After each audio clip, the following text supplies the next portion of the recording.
Tiga bos PT Padi Indonesia Maju atau PIM ditetapkan sebagai tersangka oleh Mabes Polri. Hal ini terkait kasus pengoplosan beras premium yang sempat membuat heboh masyarakat.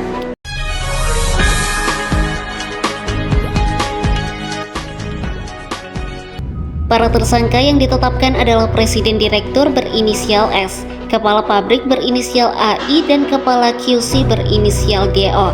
Mereka dijerat Undang-Undang Perlindungan Konsumen dengan ancaman 5 tahun penjara dan denda senilai 2 miliar rupiah, serta Undang-Undang TPPU dengan ancaman 20 tahun penjara dan denda senilai 10 miliar rupiah. Barang bukti yang disita meliputi dokumen produksi, dokumen legalitas, sertifikat merek, SOP pengendalian mutu, serta berbagai dokumen internal perusahaan. Polisi juga mengamankan 13.740 karung beras, 58,9 ton beras premium patah, dan 53,15 ton beras premium patah besar dari berbagai merek. Selain itu, satu set mesin produksi mulai dari drying, husking, milling, blending, hingga packing turut disita.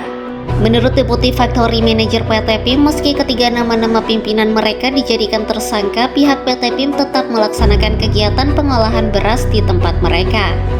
Proses hukum akan terus berlanjut, termasuk pengoperasian pengolahan beras juga akan tetap terus berjalan. Terkait tiga perusahaan kami, itu akan menjadi tanggung jawab manajemen. Tapi produksi dan industri yang ada di sini akan tetap berjalan dan akan tetap berjalan sebagai semestinya. Sedangkan pada proses hukumnya kita akan tetap ikuti. Jadi yang sudah ditetapkan akan tetap mengikuti prosesnya. Memang sudah sekarang tidak ada di sini. Berarti sudah tidak menjabat gitu ya Pak ya? Itu akan kembali ke keputusan akhir manajemen. Tapi saat ini untuk di sini kita tetap running seperti biasa, kita tetap distribusi. Dalam keterangan persnya, Kasatgas Pangan Polri Brigjen Pol Helvi Assegaf mengungkapkan bahwa dugaan beras tidak sesuai mutu bermula dari temuan Menteri Pertanian Andi Amron Sulaiman pada 26 Juni 2025 yang melihat adanya kenaikan harga beras saat panen raya.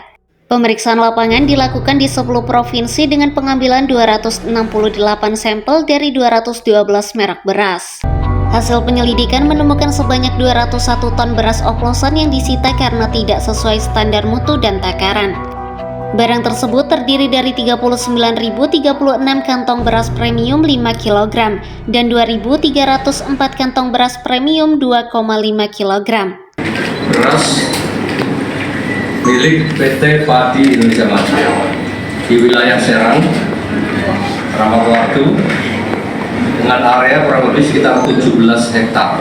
Hasil akhir tadi kita lihat masih ada, walaupun kecil-kecil sekali, ya, tapi masih kita temukan.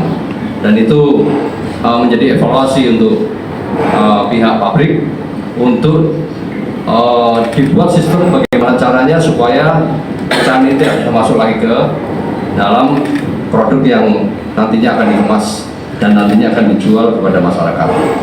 Proses penyidikan terus berlanjut termasuk pemeriksaan saksi dari pihak perusahaan produsen beras yang terlibat, guna segera menetapkan tersangka sebagai upaya penegakan hukum Polri.